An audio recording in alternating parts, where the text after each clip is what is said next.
Jordan. Okay. Hello and welcome to the Peak Endurance Podcast. Or should we say welcome back? Oh yes, been a welcome while. back. It's been a while. I've Yeah. had a bit of a I don't know what's the word? Hiatus? Hiatus. Yeah. Just a little, being a bit swamped with so much to do, being tired. Yep. Um, Since we got back from Europe, it's been a bit of a whirlwind. yeah. But So here we are coming to you live from Merrijig, yeah. in Bulla, near Bulla. Yep. We came up for a training weekend, which in and of itself has been a bit of a drama. But first of all, cheers. Cheers. Good to be back. Yeah. So, So today we've earned ourselves our drinks. Yes. We've just been for a 45 kilometre kilometre training run up through the mountains. So with a fair bit of climbing is involved. We're just sitting in the beer garden. In the beer garden at the hotel. Yep. We've got a special guest. Yes. Keeping guard. Nice little dog. Yeah. That's for the people. Other people listening and going, what? What are you What? talking about? There's a dog. There's like a hotel, motel, whatever it is, dog. And last night I opened the door and it just about came in. It really wanted to come in. Oh, it's a beautiful dog. Like, it's a beautiful border collie. yeah, beautiful. Yeah. But yes, not ours. Not ours. Sadly. Anyway, so the reason last week I did a 50k run with Em Maber and Linda Tucker, the first 50 of the new Marysville 100 Trails Plus event. So I mean, I think this is great to have a nice local 100k. Yeah, that's right. You know, not too far. So I think really support it. And that was going to be one of our hundreds, but I decided against continuing, which we will also talk about a bit more. But I just wanted to talk about that went well. And then I did a 24k run the next day up in the hills. So run, hike. Yep. And I was feeling it. So I was needing to hike a bit up the hills. But then the next day, 10k easy. And then that evening. Isabel did what we commonly refer to as an Isabel. Yes. Rushing around, not paying attention. Yes. And she kicked the corner of the bed. And one toe went this way and the rest of the foot went that way. And Ron heard me screaming. And then she went that way. Yes. She went I hit the grind deliberately because it hurt so bad. Ron came in and I'm crouched pretty much in a fetal position on the floor going, I think I've broken it. Oh, look, here comes our garlic bread. So what do we do? We've ordered some food. So just bear with us while we take stock of our food. Thank you. Oh, look at that. Oh, that looks awesome. Yum. Might need some napkin though. Anyway, and it didn't swell up instantly. I mean, it swelled up a bit, but not like when I've done this before, same foot, same toe, and I've broken it, and it did not as badly. So it wasn't broken, I didn't think. So, you know, I did my test run the next day, which wasn't too bad. It was painful, but more from the shoe pressing on it. Anyway, and then the next day I tried to run again and it was awful because there was pain in other parts of my leg because obviously I think I was running with my toes, trying to put my toes in the air. So I was getting a sore shin, sore perineal. Anyway, ended up Thursday going to see the physio and it's metatarsalogia, which is an inflamed toe joint where it joins onto the metatarsals, which you normally get as an overuse injury, but obviously not for me. How good is the garlic bread? Is it very good? Yeah. Good. So I've been taking anti-inflammatories and painkillers and I just ran like shit today. I just felt shit. I felt heavy. And I looked it up in the drive back from the run that anti-inflammatories reduce prostaglandins. I said it, which reduces pain and inflammation, but not having prostaglandins increases drowsiness. And so that's why I felt tired and sleepy and shit and just, it was just horrible. Yeah. And also I'm getting to that part of my cycle where I feel shit. So, so that's why today was a bit of a disappointment. Tough day at the office today. Yeah, a tough day at the office. Like, took a long time to get the run done because the downhills, the technical, I had to walk because of my foot. And normally I'm quite I'm not okay, you know, at technical downhills, but I had to walk. This is very easy garlic bread. Holy moly. I think we should have just gone the garlic. Yeah. You talk for a second. Yeah, so we got our run done today. It wasn't fast, but we ran through, you know, some beautiful country. Craig's Hut. Yeah, we basically did a large loop of Mount Sterling, which is one of the ski resort mountains here in Victoria. And yeah, beautiful country. We saw quite a few huts, the hikers huts up there. I forgot the camera's on. I'm stuck in my face. Yeah, so we you know, ran through some beautiful area, and then once we hit the main road, which is a dirt road, and it's all closed off seasonally at the moment. So there were no cars. That was better on my foot. Yeah, it was nice and, you know, flat and easy running, but it was douche grade. It was douche grade, which I didn't even have the energy for douche grade today. Like, it was getting almost to the point where I didn't have the energy for flat. Unless it was downhill, I was pretty much walking. But, you know, it's okay. You just got to give yourself the grace. I mean, I felt bad about it, especially for Ron, you know, but such is life. You married me. Yeah. Too late now. Got to take the good with the bad. Yeah, that's it. And then, so anyway, we've got a road run tomorrow. We will run up to the top of Bulla and then back down. And that'll be way easier on my foot. And I'm just going to stop the anti-inflammatories because I've always said they make me feel like shit. So I tried a different kind and it still made me feel like shit. And that's when I researched why. And they all do that. So they just made me feel like shit. And that's okay. It'll be fine. The foot's basically fine. And it's just acute. It will settle down. It's not like I've, you know, done anything terrible. I knew it wasn't a break. I thought the joint was dislocated because I could feel that it was in the joint. But yeah, she said it's just swollen. And the physio said she's happy for me to keep up my kilometers, not a problem. Just, you know, self-massage to ensure changing my gait doesn't cause other issues. So that's that. Now, I put out a reel just last week about don't rush the process. So we're going to talk about this a little bit. So what the reel was about, and if you haven't seen it, go on Insta or Facebook and look at Peak Endurance Coaching and you will see it. And it's about people who run, you know, start running. Oh, this running's awesome. Oh, I've run 15, 20 Ks. I'm going to do 100 Ks. And within, you know, 3 to 4 months, they're doing 100 Ks. And 2 months later, they're doing 100 miler. And then they're doing another 100 miler. And they're rushing the process. Running is a game of patience. Now, I started running and I ran marathons. I started focusing on a half marathon. Unsurprisingly, I injured myself because I was a newbie runner and probably was doing far too many kilometers. It tends to be a sort of a thing because your connective tissue isn't ready for the amount of training you end up doing. And anyway, so I couldn't, you know, then I ended up doing a marathon and starting with a marathon. And I ran marathons for years before I even went up to a 50K. And then I did 50Ks, a couple of 50Ks. And then I thought, yeah, I think I could do 100K. Then I did 100K. And my first year of doing 100Ks, I did 2. Only 2. And I did really well at them. You know why I did really well at them? Because I only did 2. I focused on them. I did a couple of 50Ks as training runs. I didn't push myself overly. I remember the 50K I did before UTA. My dad had died the week before. So I was in no mood for pushing myself. I mean, I came second to Nikki at that race. And I just went out there and I just cruised it in. And I was like, yeah, I think I can do 100K. And then I did a couple of weeks, 2 to 3 weeks later, I did, you know, UTA, and that was my first 100K. That was May. Then in September, I did, this guy was September or October? October. So, you know, that's a fair few months between. I had recovery of no running and then building up again. And then I did my next 100K. And I did really well at that too, like really well, you know.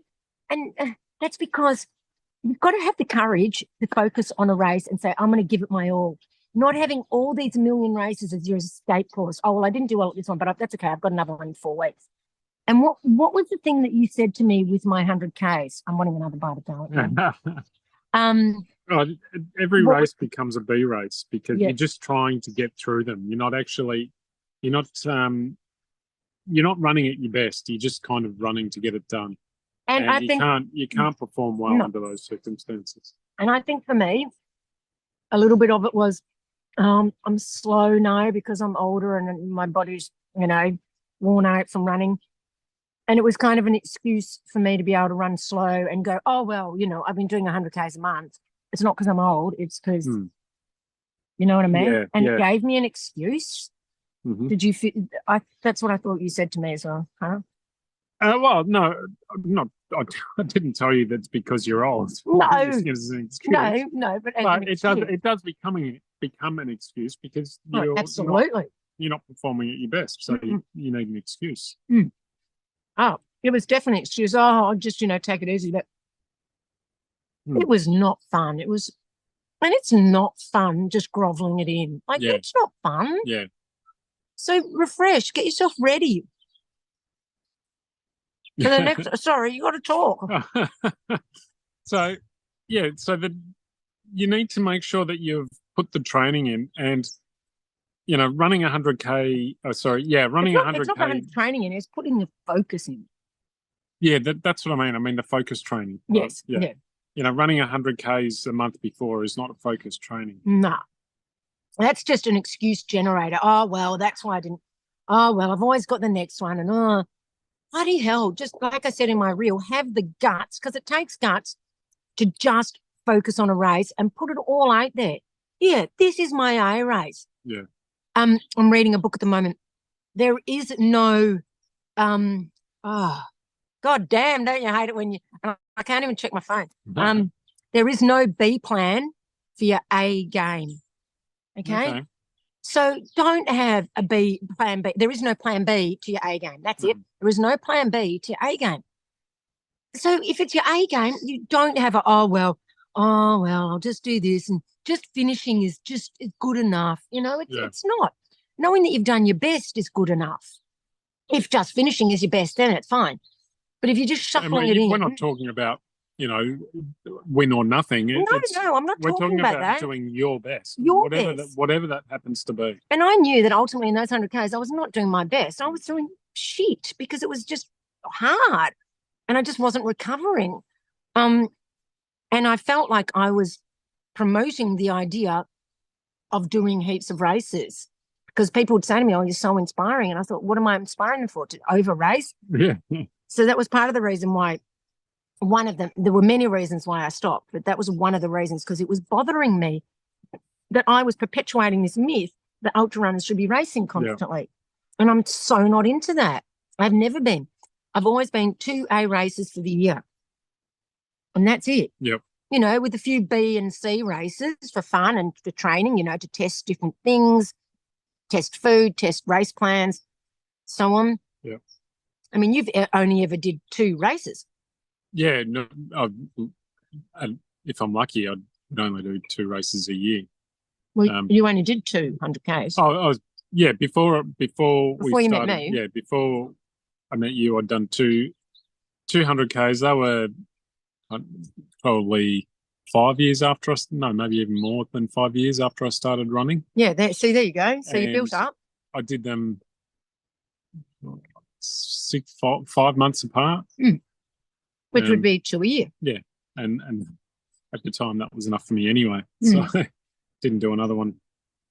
I just see so many people saying, and then I want to do this 100K and this 100K and then a miler and by then it'll be May. So, really?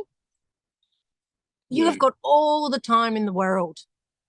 Admittedly, if you're a bit older like me, maybe you don't, but you want to enjoy the sport and you want to get the best out of yourself, and over racing is absolutely not going to get you that. No. Absolutely not, is it? This is really hard to do a podcast. It is really hard.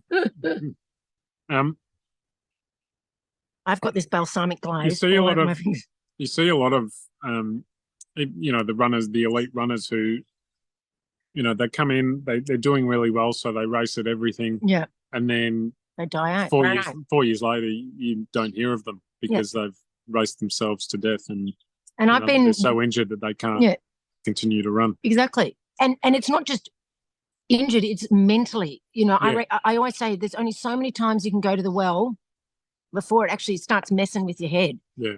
There's only so many times you can push yourself to that pain level. And I was getting with that with my races too. I just couldn't push myself to the pain level anymore. So therefore I couldn't go as fast. And like I said in my reel, I wrote in the notes for it, I was running for 17 years before I started these 100Ks every month. Yeah. And even then it was too much for me. Yeah. So why do people who've been running for 2 years think that they can pretty much do that? Like it's not good for your body. It's not good for your mental health. Yeah. Because some people, they run their first 100 and it's, they finish and they're elated. Feel and good. That's great. But when you've done, your third, fourth, fifth, the elation isn't enough to get you through. No. You need a little bit more mental strength in that. And that's when, the injuries start or the DNFs start, because you get 70 Ks and there's nothing to bring you home. No. You're not looking for that feeling of elation because, you've done it it's a not couple there. of times before. And there's always going to be dark moments in these races. I remember UTO, my first 100K. It ended doing so many stairs. And all I could think of was, I just want to sit down. I just want to stop. I want to be able to ring someone. I didn't have anyone to ring. And to come and pick me up. That's what I wanted, because I was just freaking over it. I remember with going my second 100K, I was just done. I couldn't be bothered anymore. And this girl, she was doing the 50K relay. She ran with me, was encouraging me so much. So that was only doing 2 a year, and I struggled, but I was pushing hard. And I don't know, I just think everyone's got so much more in them than they give themselves credit for. And the only way you're going to discover it, what you're really capable of, is if you give your body the chance to do it and your mind. Yep. Because honestly, people who are over racing, it comes from a fear of putting it all on the line, because you're scared that if you put it all on the line, that maybe you won't, you'll be disappointed. That's right. If you choose a race and you work towards that, and then if something goes wrong, you don't perform the way you were hoping, you get injured. Yeah. And then you're worried that your world's going to fall apart because the race you're aiming for, didn't turn out the way you wanted. And that happened to me before when I would do my 2 races a year. Sometimes I DNF'd a couple. But and there is always next year, though. There's the next year. There's another race. The races aren't going well, unless it's COVID. Yeah. But we won't talk about that because we know I start to rant. There's always another year. There's always another race.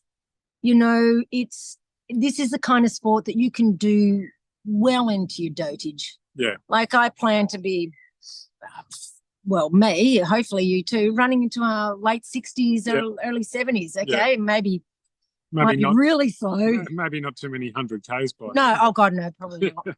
No, I couldn't be asked by then. But just that's still another, God, it's not many.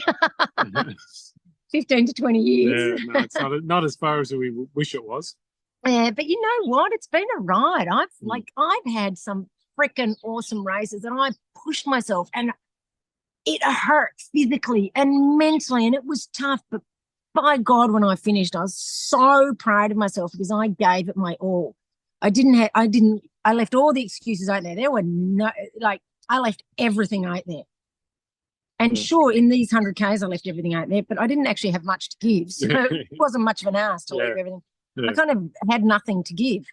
I left everything, what there was, which was nothing. You left everything in the previous race. Yeah, that's it. And the race before that, and the race before that. And like I say, it's not just the physical. I just think you've only got so much mentally to give. So stop rushing it. Enjoy the process, building up, doing your 50Ks for a couple of years, doing your 100Ks for a couple of years. Oh, then a miler, a couple of 100 milers. So that's maybe 2 to 3 years. Then a 200 miler. I mean, when I did that 291 kilometre run that my darling husband Ron designed for me.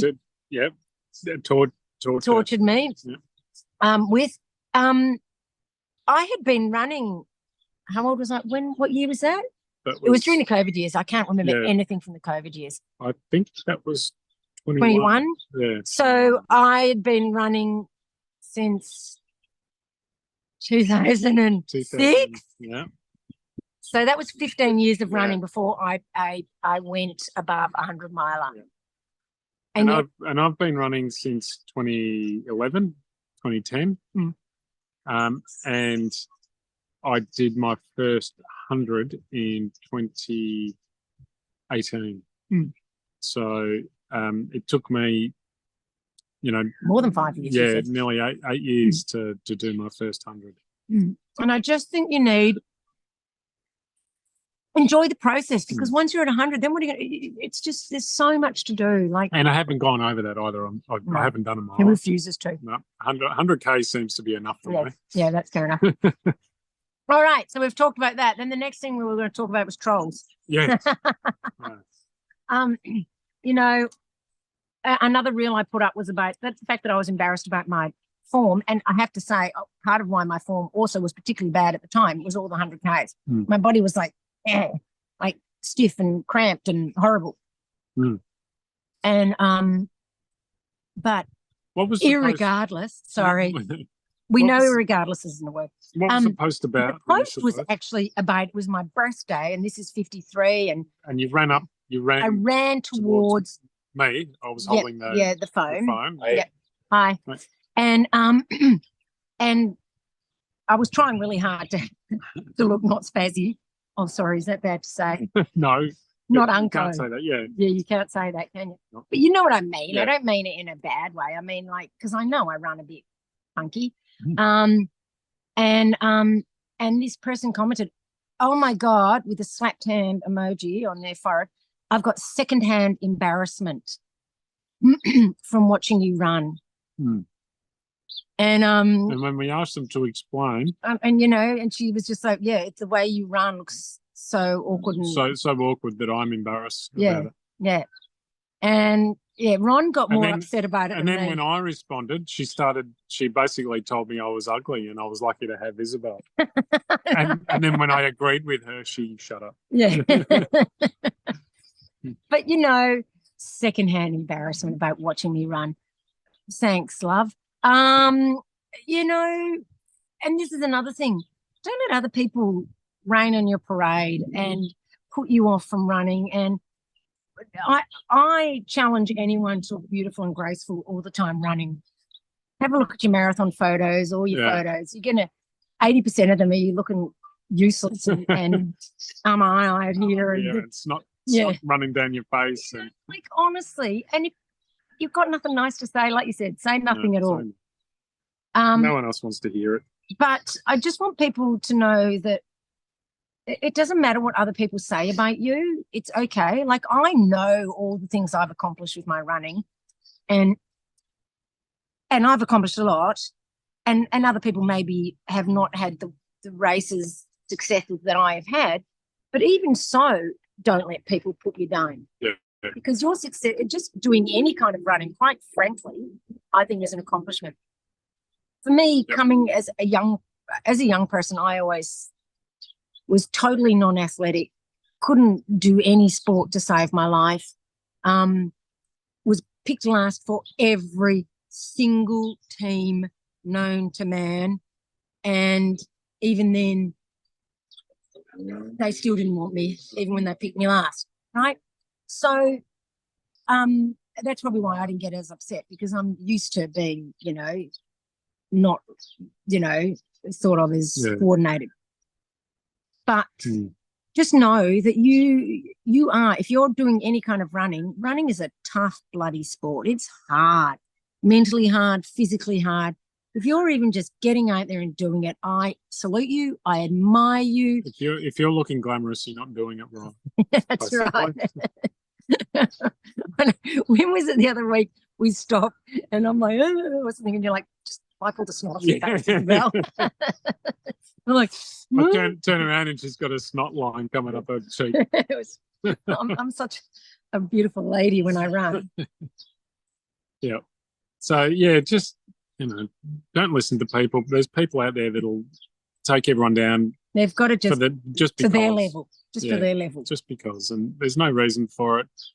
You know, Yeah. there's no validity in their arguments. They're just being nasty for the sake of being nasty. So, Yeah. you know, And feel sorry for them, if anything, because it's their problem. And what's the saying? Hurt people hurt people. yeah. So, you know, it's their problem. They've got the issue. And just run like the special unicorn you are. 'Cause that's Run like Phoebe through the park. That's right. If anyone remembers that Friends episode where Phoebe runs through the park. Yeah. Run like Phoebe. Yeah. Run loud and proud. Yes, that's it. And I kind of my gait is a little too much of Phoebe's. It is. Oh, it is. It is. Anyway, that's Yeah. by the by. Anyway, what was the other thing I wanted to talk about? You just wanted to mention your my goal setting webinar. Yes, this is really important. It's not just goal setting, it's a habit setting because your habits enable you to achieve your goals. So you've got to create habits that make you the kind of person that achieves your goals. So there's a lot involved in this. And I've done a lot of research and study and all of this. I haven't just gone, oh, I've been successful at some races, I'm going to hold this webinar.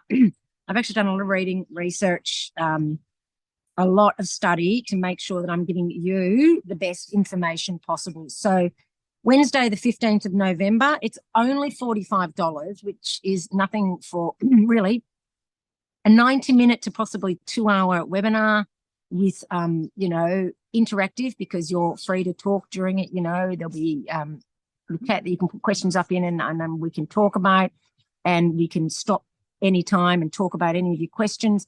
I give you a huge booklet to work through your goals, your habits, your races, and it is recorded so live, but then you can watch it obviously later. So a lot of value. So yeah, just it's great. It helps you narrow your focus and figure out what's the best race for you and not just what's the best race for you, but how you're going to actually get around to achieving it. Because it's all fun and well to go, this is my race and this is what I'm going to do. But 3 months later, when it's raining, cold in the morning, work's been stressing you out, the kids have been up all night, it's hard. That's right. That race, the goal race is not quite as important at, 6 o'clock in the morning when you're 4 for some. Well, 4 for some, yeah. Yeah. So this really will help you, and I really would love to help you. So go to the website, peakendurancecoaching.com.au and register, and I will see you there. Yeah, it'll be really good. It's always such an amazing webinar, and although a lot of the information is similar every year, it's slightly different because when I talk I just come out with different stuff. It's not scripted. I mean, I have basic bullet points of what I'm going to talk about, but it's not and especially of the goal setting stuff, but it's not scripted. I will come out with a variety of interesting facts, tidbits, and like I said, interactive. You can ask, and at the end there'll be a Q&A time where you can ask anything, like goal setting, races, pacing, whatever you want to talk about. All righty. Yep. So thanks for tuning back in to us. Yep. I'm nearly done with my wine, so I'm going to go have another one. It's getting close, so I've got to replenish for our run tomorrow. Yep. We're going to have, a burger or a steak sandwich. Some meaty goodness. Yes, because of course fuel for tomorrow's run. When I was talking about my weeks, I also had gastro for a week, which was not fun, which drained me, which is probably why I did a stupid thing like stubbing my toe, because I was a bit tired maybe. So yes, I've just been eating for Australia in the last week, and I shall continue eating for Australia. We'll be doing a little bit tonight to keep the farmers going. Yeah. Yeah. All right. Well, thanks for joining us, and it's really. No, it's good timing. It's just the wind's just picked up and blown the camera the tripod over. Oh, perfect timing. It's the universe going, stop talking. Stop talking. Time to go and eat some dinner. Yeah. All righty. All right. Thanks everybody. Thank you very much. See ya See you later. next time. Bye-bye. We'll start doing this regularly again. Yeah. Bye. Bye.